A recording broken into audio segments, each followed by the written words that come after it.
अंकिता भंडारी मामले में सीबीआई जांच को लेकर प्रदर्शन जारी है। यहां तमाम संगठन के लोग आज भारी संख्या में यहां पहुंचे हैं और लगातार वीआईपी के खुलासे और जो भी इसमें तथ्य अभी तक सामने नहीं आए हैं उनके खुलासे को लेकर मांग प्रदर्शन जारी है। इस समय हम बैरिकेडिंग पर मौजूद है और आपको दिखाना चाहेंगे कि किस तरह से लगातार यहाँ पर मांग उठ रही है और सुबह से ही जो प्रदर्शनकारी हैं तमाम संगठन के जो यहाँ मौजूद हैं वो लगातार नारेबाजी कर रहे हैं। पुलिस सुरक्षा भी यहाँ चाक चौबंद है और लगातार मांग की जा रही है कि जब तक सीबीआई जांच नहीं हो जाती वो यहाँ से टसमस नहीं होंगे।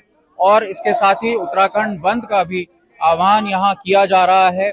मेरे पीछे प्रदर्शनकारी भी नजर आ रहे हैं और मांग भी उठ रही है।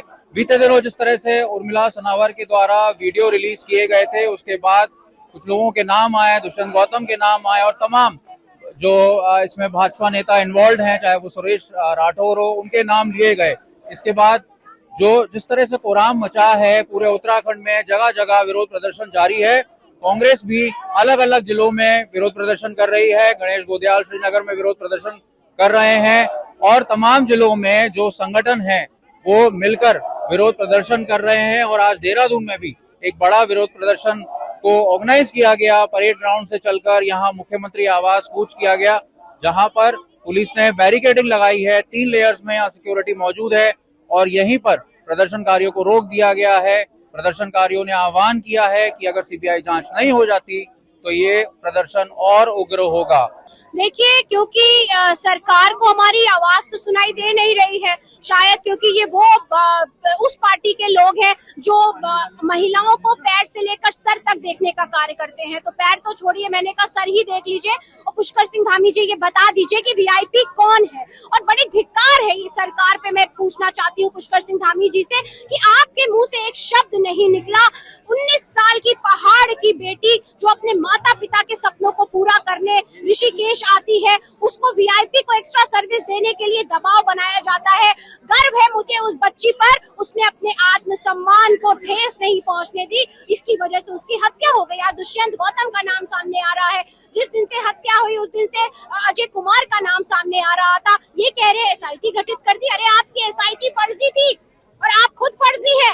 अगर आपके सहन में जरा सी भी मानवता है, पितृ का भाव है, पितृ की फीलिंग्स है, तो मैं बोलना चाहती हूँ सरकार से, सीबीआई जांच की संस्तुति दीजिए सिटिंग सुप्रीम कोर्ट या रिटायर्ड सुप्रीम कोर्ट के जज की अध्यक्षता में, और दूध का दूध और पानी का पानी करिए। नहीं तो ये प्रदेश की जो महिलाएं हैं ये सरकार की ईंट से ईंट बजा देंगी। देखिए, मैं आपको एक इम्पोर्टेंट तथ्य की ओर आपका ध्यान लाना चाहूंगा कि जो लोअर कोर्ट का डिसीजन है उसमें जो माननीय जज साहिबा थी उन्होंने साफ तौर पे लिखा हुआ है कि इस पूरे घटनाक्रम में कोई वीआईपी था, लेकिन दुर्भाग्य है कि एसआईटी ने वीआईपी को पकड़ने की दिशा में, उसकी खोज करने की दिशा में कोई भी काम नहीं किया। केवल जो डायरेक्ट जो अपराधी जो दिखाई दिए पुलकित आर्य, सौरभ भास्कर या अंकित गुप्ता या उर्फ पुलकित गुप्ता, उनके खिलाफ पूरी चार्जशीट लेके आए हैं। तो मैं जो हूँ, निर्णय जो हूँ केवल उसी पर सुना सकती हूँ। लेकिन उन्होंने साफ तौर पे कहा था कि एसआईटी ने वीआईपी की दिशा में कोई काम नहीं किया और इसी वजह से हम उसी समय सुप्रीम कोर्ट, हमने हाई कोर्ट और उसके बाद सुप्रीम कोर्ट अप्रोच किया था कि वहां से सीबीआई जांच के डायरेक्शन हो, लेकिन दुर्भाग्य से नहीं हुए।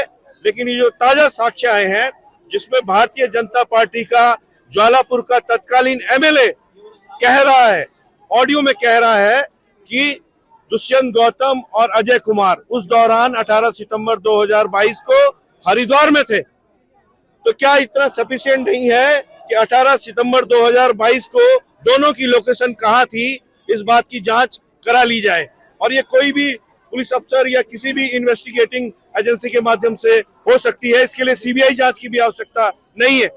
दुष्यंत गौतम सामने तो आते हैं लेकिन वो कहीं नहीं कहते हैं कि 18 सितंबर 2022 की मेरी लोकेशन आप खंगाल लीजिए, मेरी कॉल रिकॉर्ड खंगाल लीजिए। तो ये सब अपने को बचाने का प्रयास किया जा रहा है और राज्य सरकार की जो भूमिका रही है, कवर अप करने की रही है, इसको हम एक्सपोज करेंगे। जनता का प्रेशर बन रहा है, पुष्कर सिंह धामी कुछ नहीं करेंगे। ये दबाव हम प्रधानमंत्री मोदी पर डालना चाहते हैं कि ये देश जो है, यहाँ भाजपा की सरकार है, इस प्रदेश में भाजपा की सरकार है, यहाँ के हम लोग जो राष्ट्रवादी लोग हैं आपको बार बार सत्तासीन करते हैं। अगर आप वीआईपी जो कि पूरी तरह से एक्सपोज हो चुके हैं, अभी भी आप हमारी बेटी को न्याय दिलाने के लिए इन पर मुकदमे दर्ज नहीं करोगे, इन पर सीबीआई जांच करवाएं या किसी तरह का भी कोई इन्वेस्टिगेशन कराएं, ये नहीं करवाएंगे तो फिर आगे इस प्रदेश की जनता आपके साथ नहीं है। कांग्रेस पार्टी का बहुत स्पष्ट ये मानना है कि जो सीबीआई की जांच है वो निश्चित तौर पर जो है सीबीआई जांच भारतीय जनता पार्टी की सरकार को जो है इसकी संस्तुति करनी चाहिए। और इसका मेरा स्पष्ट कहना है कि बार बार जो आज जनता आप देख रहे हैं, आज जो पूरे प्रदेश में उथल पुथल है, तमाम संगठन जो है उत्तराखंड के आज यहाँ पर एकत्रित हुए हैं, कांग्रेस पार्टी के भी लोग यहाँ पर एकत्रित हुए हैं। निश्चित तौर पर कहीं ना कहीं हम लोग चाहते हैं कि सीबीआई जांच हो, दूध का दूध पानी का पानी हो। भारतीय जनता पार्टी की सरकार ऐसा नहीं चाहती है।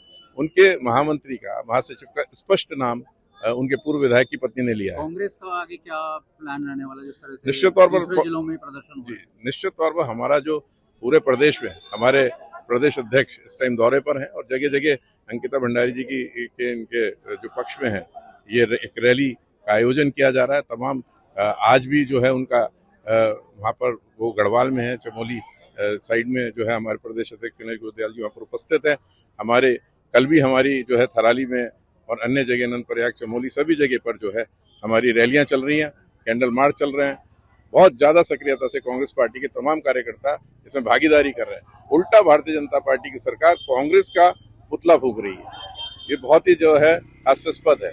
कभी उन्होंने क्या किसी मुद्दे पर, जनहित के मुद्दे पर क्या कभी वो खड़े हुए? आज उनके नेताओं का नाम आ रहा है और वो कांग्रेस पार्टी उसमें एक स्टैंड ले रही है, तो कांग्रेस पार्टी का जो है पुतला फूंक रहे हैं। निश्चित तौर पर बहुत ही ज्यादा जो है हास्यास्पद है और बहुत ही दुखद है। देखिए, अब जो आज महिलाओं की कॉल में, महिलाओं शक्ति के नेतृत्व में जो आज जनता सड़कों पर आई है, ये साफ साफ इशारा है, साफ साफ संदेश है उत्तराखंड की जनता को कि अब वीआईपी को सजा से कम कुछ नहीं हो, जनता सहेगी। वीआईपी को सजा मिले, वीआईपी सलाखों के पीछे जाए। और जब तक वीआईपी को उत्तराखंड सरकार सजा देने की बजाय उसको बचाने की कोशिश करेगी, तब तक जनता चाहे उत्तराखंड बंद कराना पड़े, उत्तराखंड बंद का भी आह्वान होगा, चक्का जाम करना पड़े चक्का जाम भी होगा, दिल्ली कुछ भी करना पड़े दिल्ली कुछ भी होगा। परंतु हमारी एक ही मांग है, उस हिमालय की बेटी की न्याय की लड़ाई, उस उत्तराखंड की बेटी की लड़ाई, उस भारत की बेटी की न्याय की लड़ाई। उत्तराखंड बंद करने की भी मांग उठ रही है, आपको क्या कहेंगे इस पर? देखिए, हमें अंकिता को न्याय दिलाना है, उसके परिवार को न्याय दिलाना है। उसको न्याय के लिए हम किसी भी हद तक जा सकते हैं। अगर हमें उत्तराखंड बंद भी कराना पड़े, हम उत्तराखंड बंद भी कराएंगे। महिलाएं जो हमें आदेश देगी, महिलाओं के नेतृत्व में उत्तराखंड आंदोलन की वजह से उत्तराखंड मिला था और अब फिर से अंकिता को के न्याय की जिम्मेदारी महिलाओं ने ले ली है। महिलाओं के नेतृत्व में जो आदेश होगा हम उस आदेश का पालन करेंगे, क्योंकि पहले दिन से ही अंकिता भंडारी की जो आवाज, जो न्याय की लड़ाई थी, वो जनता ही उठा रही थी। जनता ने जब जिम्मेदारी ली इस पूरे न्याय की लड़ाई की, तभी जाके वो तीनों लोग सलाखों के पीछे गए, तभी जाके जो वीआईपी का नाम आ रहा है, वीआईपी के लिए जो नाम आ रहा है उसको भी सलाखों पे पीछे पहुंचाने के लिए जनता मन बना चुकी है। महिलाओं के नेतृत्व में पूर्व सैनिक, छात्र संगठन, युवा संगठन, तमाम राजनीतिक और गैर राजनीतिक दल आने को तैयार हैं, आज आए भी हैं। और अगला स्टेप अगर उत्तराखंड बंद का भी लेना पड़े, हम उत्तराखंड बंद करने के लिए भी तैयार हैं। देहरादून से अंकित शर्मा, आज तक।